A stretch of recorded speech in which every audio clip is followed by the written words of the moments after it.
Hey everyone, and welcome. Today, we're going to pull back the curtain on one of the most important programming languages ever created, the legendary C. It all boils down to this one huge question.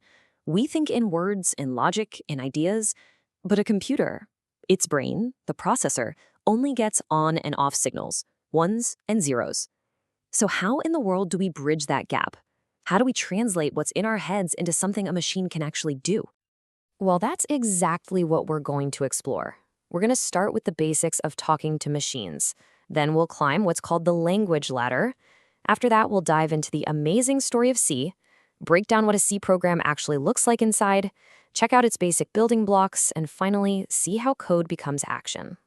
All right, first things first. To get our ideas into a computer, we obviously need some kind of translator. And in the world of computing, those translators are programming languages. They're really just a structured way for us to write down instructions that a computer can follow. Generally, you can lump these languages into two big buckets. On one side, you've got low-level languages. They're super close to the raw ones and zeros the machine understands, which makes them incredibly fast. But, well, they're a real headache for humans to read and write. On the other side, you have high-level languages, which use words and grammar that feel a lot more like English. Much, much easier for us to work with. So the big question is, where does C fit into all this? Well, C has this really fascinating backstory. It didn't just appear out of nowhere. It was born from a real need and stood on the shoulders of giants. The story really starts back in the 60s with a language called ALGOL. It was the first to introduce this idea of organizing code into blocks. That idea influenced another language, BCPL, which then inspired a guy named Ken Thompson over at the famous Bell Labs to create a language he just called B. But here's the kicker. His colleague, Dennis Ritchie, took B in 1972, supercharged it with new features, and called it C. And why? So he could build the revolutionary Unix operating system. Then, years later, in '89, the ANSI standard came along to make sure that C was C no matter where you used it. And C just exploded in popularity because it hit this absolute sweet spot.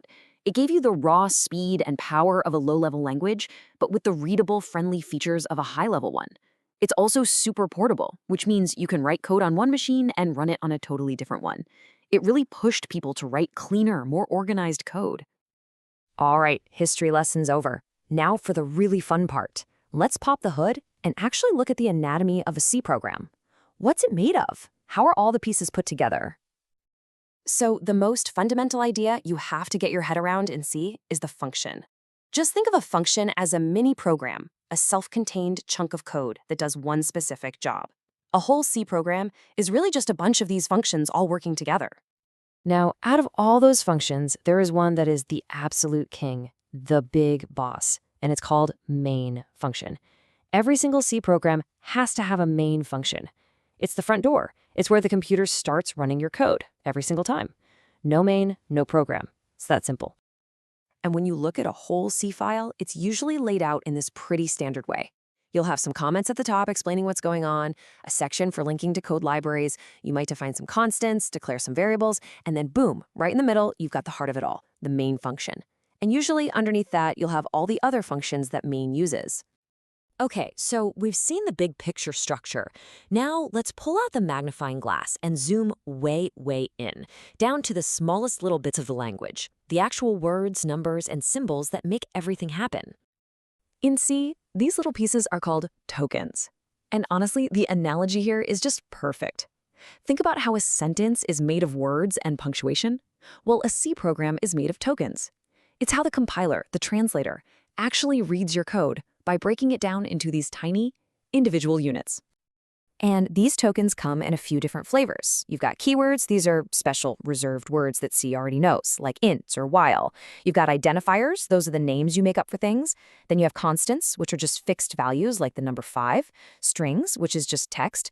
And operators, like the plus sign or the equal sign that actually do stuff. Let's just double-click on two of those for a second, variables and constants.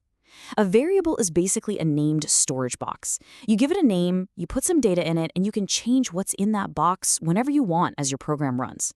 A constant, on the other hand, is like a value that's been set in stone. It's fixed. It never, ever changes. Now, when you create one of those variable boxes, you have to tell C what kind of data you're planning to store in it, and that's where data types come in.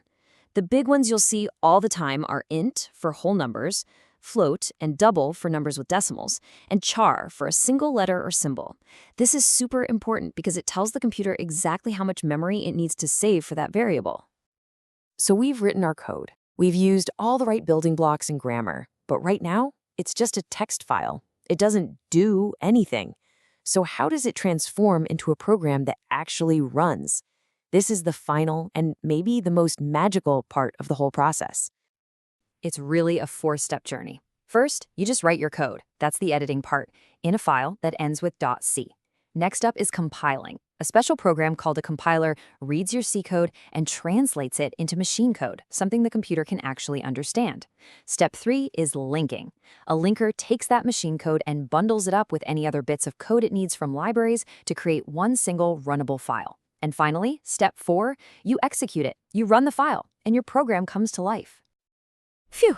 Okay, so we've gone from the problem of how to talk to a computer all the way to a program that actually works. But let's bring it all home. Why does C, a language from 1972, still matter so much? What's its real legacy?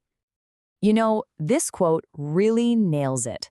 C is robust. It's powerful. It gives programmers this incredible toolkit that they can use to build just about anything, no matter how complex, from the operating system on your computer to the engine in a video game.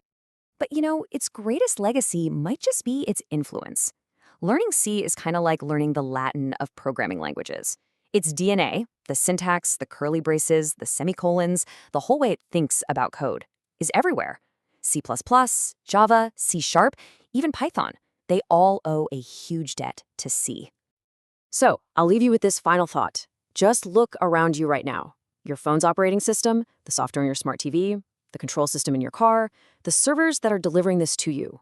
So much of our modern world is built on the speed and the power that was pioneered by C. It's the invisible foundation of our digital lives. Thanks for watching.